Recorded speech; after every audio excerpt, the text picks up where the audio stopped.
लुप्ताखिललोकां लोकातीते योगिभिः अन्तर्हृदमृग्यां बाला दित्ययश्रेणी समानधुतिपुञ्जां गौरी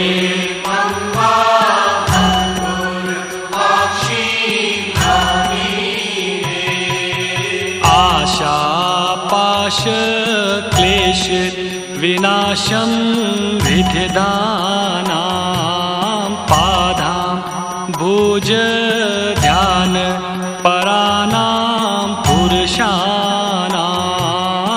ईशीं ईशार्घार्ध हरन्तां तन्मध्याम्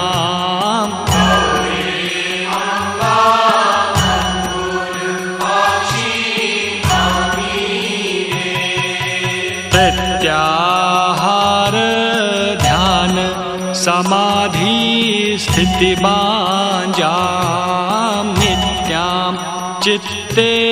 निर्वृत्त काष्ठां कलयन्तीं सत्या ज्ञानानन्द मयीं तां तडित आम्बां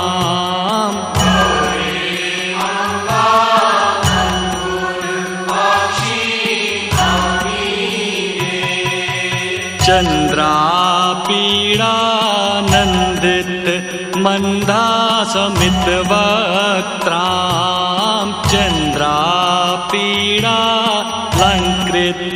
लोलालकभाराम् इन्द्रोपेन्द्राधार्चित पादां भुजयुग्मा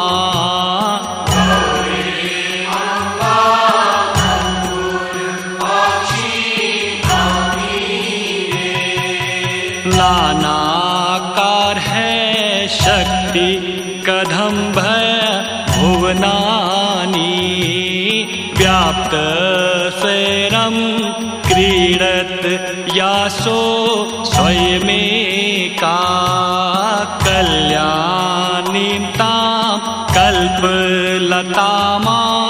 नित्यभाजाम्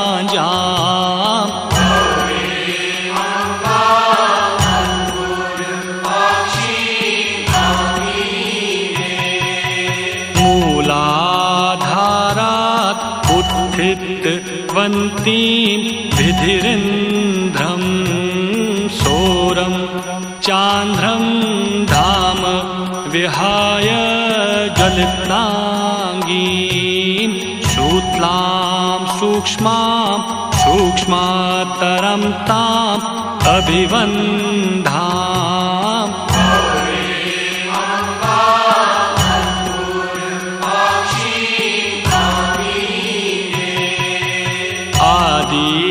आदिशन्ताम् अक्षर मूर्त्या विलसन्तीं भूते भूते भूत कदम्भं प्रसवित्रीं शब्द ब्रह्मानन्द मयीं ताम् अभिरामा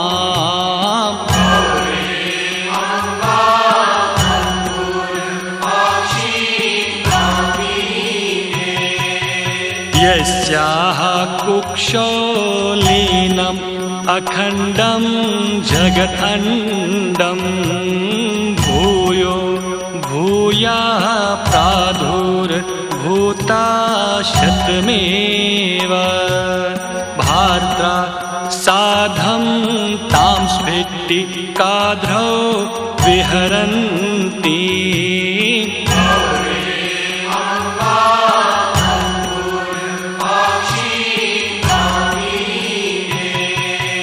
यस्याम् एतत् प्रोतम् अशेषं मणिमाला सूत्रे यत्वत् क्वापि चरं चाप्यचरं च ताम् अज्ञातं ज्ञान पदव्या गमनीयाम्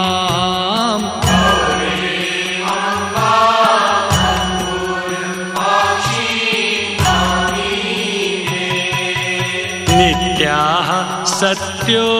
निष्कल एको जगदीशाः साक्षी यस्याः सर्ग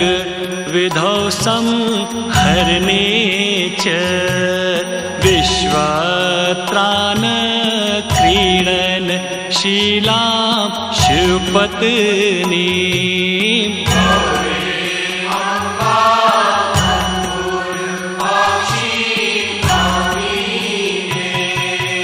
प्रातः काले भाव विशुद्धं विधिधानो भक्त्या नित्यं जल्पति गौरी दशकं याः वाचां सिद्धिं सम्पत्तिम् उच्चैः शिवभक्तिं तस्याः विश्वं पर्वत पुत्री विदधाति।